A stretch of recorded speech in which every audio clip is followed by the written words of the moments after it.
सिर्फ ये जो ये हमने जो आत्मानुभव के बारे में जो पढ़ा है, और ये सिर्फ जैन दर्शन का ही कॉन्सेप्ट है कि ये अन्य मतों में भी कोई इसका इक्विवेलेंट कॉन्सेप्ट कुछ है? क्या होता है कि आज जैसे भारत देश में जो है 9 प्रकार के न्यायिक हैं, वैशिक हैं, सांख्य हैं, योग हैं, चारवाक हैं, ये मत चलते हैं। तो करीब करीब एक चारवाक मत को छोड़ करके आत्मा की सत्ता तो इन सब ने मानी है। जैसा आत्मा होती है, जीव होता है, सत्ता तो उनने मानी है। और उनने सत्ता मान करके अपने अपने हिसाब से, जैसे समय सार की गाथा नंबर 39 से लेकर के 43 में जो जीव अजीव अधिकार प्रारंभ हुआ 33वें कलश के बाद, तो उसमें यही चर्चा आई है कि भाई सबने अपने अपने हिसाब से आत्मा का स्वरूप मान लिया। कैसे आत्मा का स्वरूप मान लिया? कि किसी ने ये मान लिया कि आत्मा पुण्य पाप वाला है, किसी ने मान लिया द्रव्य कर्म वाला है, किसी ने भाव कर्म वाला मान लिया है, किसी ने शरीर वाला मान लिया है जो सामने दिखाई देता है, किसी ने इंद्रिय वाला मान लिया है। तो वो अन्य मतावलंबी भी आत्मा की अनेक अनेक प्रकार से सत्ता तो मानते हैं कि आत्मा है, वो भी इस बात को तो सिद्ध करते हैं। और उनने अपने अपने हिसाब से उनने आत्मज्ञान भी लगा करके रखा है। लेकिन आत्मज्ञान कैसे लगा करके रखा है कि उनके इंद्रियों के सामने जो विषय आते हैं उनने उसको आत्मा कह दिया। जैसे इंद्रियों के सामने कर्म के उदय आए तो उनने कर्म को उदय को आत्मा कह दिया, इंद्रियों के सामने शरीर आया तो शरीर को आत्मा कह दिया, या अन्य प्रकार से और जो परिणाम हुए उन परिणामों को आत्मा कह दिया। तो मूल आत्मा के स्वरूप को तो नहीं जानते, लेकिन वे आत्मा को मानते हैं। अब उस आत्मानुभूति को वो भी कहते हैं कि हाँ सब हम आत्मा में तल्लीन हो रहे हैं।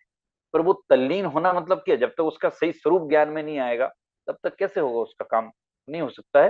तो वो जानते तो हैं, कहीं ना कहीं उनके ग्रंथों में भी कुछ ना कुछ वर्णन मिलता है, लेकिन वो पूर्वापर विरोधी है और वह मूल वस्तु स्वरूप को बताने वाला नहीं है। इसलिए कहते हैं कि साहब उनकी श्रद्धांत से सम्यक दर्शन नहीं होगा। बात जैन दर्शन के पक्ष की नहीं है। जो जो आत्मा के सही स्वरूप को बतावे उसका नाम जैन दर्शन कहलाता थैंक यू। जी पंडित जी। है। जी। जी पंडित जी, थैंक यू। सुमन जी, आपको कुछ पूछना है? आपको मैं आप अनम्यूट। सॉरी। हाँ, जय जिनेन्द्र। मैं बहुत एक व्यवहार की बात आपसे पूछना चाह रही हूँ कि जैसे हम स्वाध्याय कर रहे हैं और आत्मा को जानने का उस प्रयास कर रहे हैं, तत्वों को सही समझ हमारी बढ़ रही है, लेकिन फिर भी जो हम दिन भर में यूट्यूब में बहुत सारे मोटिवेशनल स्पीकर्स या अन्य लोगों को या कहीं कबीर के दोहे जो हमको व्यवहार भी ठीक लगते हैं वो हम सुनते रहते हैं, तो क्या उससे हमारा ये श्रद्धान में कहीं बाधा पहुंचती है? देखो, मैंने अभी आपने शायद पूरी क्लास सुनी होगी, तो मैंने उसमें हाँ। 2 चीजें बताई, एक अच्छी बात और एक बहुत अच्छी बात। तो हम्म। कबीर के दोहे अच्छी बात में तो आ जाते हैं। मैंने कब कहा कि साहब वो बुरी बात है? वो भी वो कुछ ना हम्म। कुछ शिक्षा दे रहे हैं परिवार की, समाज की। पर वो हम्म। अच्छी बात से हमारा काम नहीं चलेगा। हमारा काम किससे चलेगा? हमारा काम चलेगा बहुत अच्छी बात से। और बहुत अच्छी बात तो आत्मानुभूति ही होती है। अब आपने कहा कि साहब उनको हम सुन रहे हैं, पढ़ रहे हैं, तो 2 चीजें हैं उसमें कि एक तो पढ़ रहे हैं, सुन रहे हैं, तो उसका उद्देश्य क्या है? ज्ञान बढ़ाना है, किसी को बताना है, आप हिंदी के टीचर हैं ये बताना है, या आपके पास स्वाध्याय करने का समय भी है, लक्ष्य भी है और आपको समझना भी है, लेकिन फिर भी कुछ अपना माइंड चेंज करने के लिए आप पढ़ रहे हैं। वो क्यों पढ़ रहे हैं? उसका कारण है। तो वो ऐसा उनका पढ़ना कोई सम्यक दर्शन में बाधक नहीं है ऐसा, लेकिन हमारा उद्देश्य ध्यान में हमारा होना चाहिए।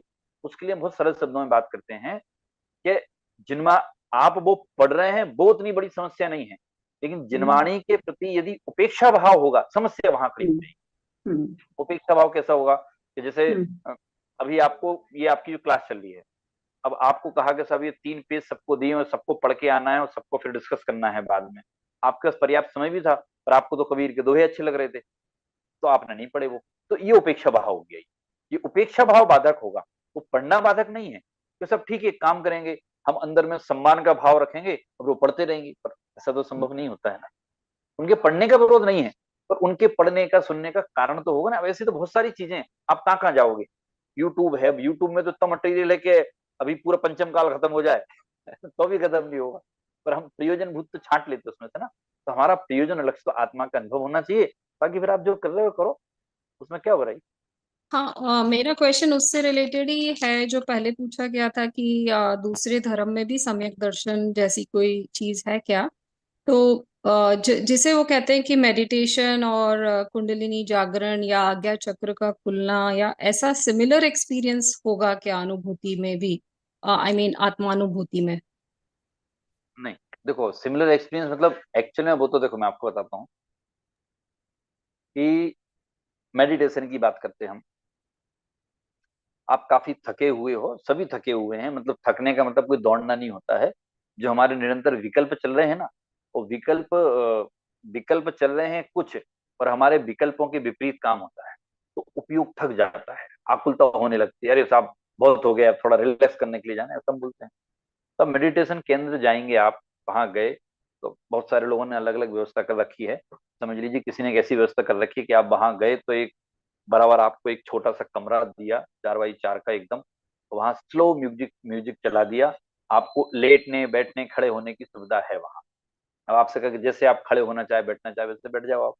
अब फॉर एग्जाम्पल मान लीजिए आप लेट गए आप, और उन्होंने स्लो स्लो म्यूजिक चला दिया। वो भी उनकी टेक्निक अपनाते हैं, बोलते हैं कि साहब आप ऐसा अनुभव करो कि आप टेंशन नहीं हो, ये नहीं हो, वो नहीं है, वो भी बोलते हैं वो। और आपको बॉडी में रिलैक्स हुआ, नींद आई या नहीं आई, फिर जब आप एकदम उठते हो आधा घंटे बाद, अरे साहब आनंद आ गया। अब मैं आपसे पूछता हूँ आत्मा अनुभव है वो, कि बॉडी रिलैक्स है वो? वो तो नहीं है आत्मानुभव। अब वो आपसे कहते हैं वो कि सब आपको एक गजब की अनुभूति हुई ना। हाँ साहब हुई। क्यों हुई? उनने कमरा पैक कर दिया है, कोई आने जाने वाला नहीं है, उनने आपके उपयोग को ये बराबर इंस्ट्रक्शन देकर के उनने आपके उपयोग को ऐसा मूव किया कि आपसे कहा कोई टेंशन नहीं है, माता नहीं है, पिता नहीं है, ये नहीं है, वो नहीं है, और बस एकदम बढ़िया नींद आ गई 10 मिनट की, सब आनंद आ गया हमें तो। पर वो आत्मा का अनुभव आप उसे मानोगे कि मैं तो आपसे पूछता हूँ वो आत्मा का अनुभव है क्या? पर अगर आत्मा का अनुभव इतना सरल है तो फिर तो हो ही जाएगा ना। आत्मा का अनुभव सरल है, कठिन नहीं है, लेकिन उस आत्मानुभव की विधि तो अपने में अपनापन करना है ना। अपने में अपनापन होगा तो आत्मा का अनुभव है, पर अपने में अपनापन नहीं है तो अब के साथ फिर वो क्या है? तो वो बहुत अच्छी अच्छी बात है, बहुत अच्छी बात नहीं है।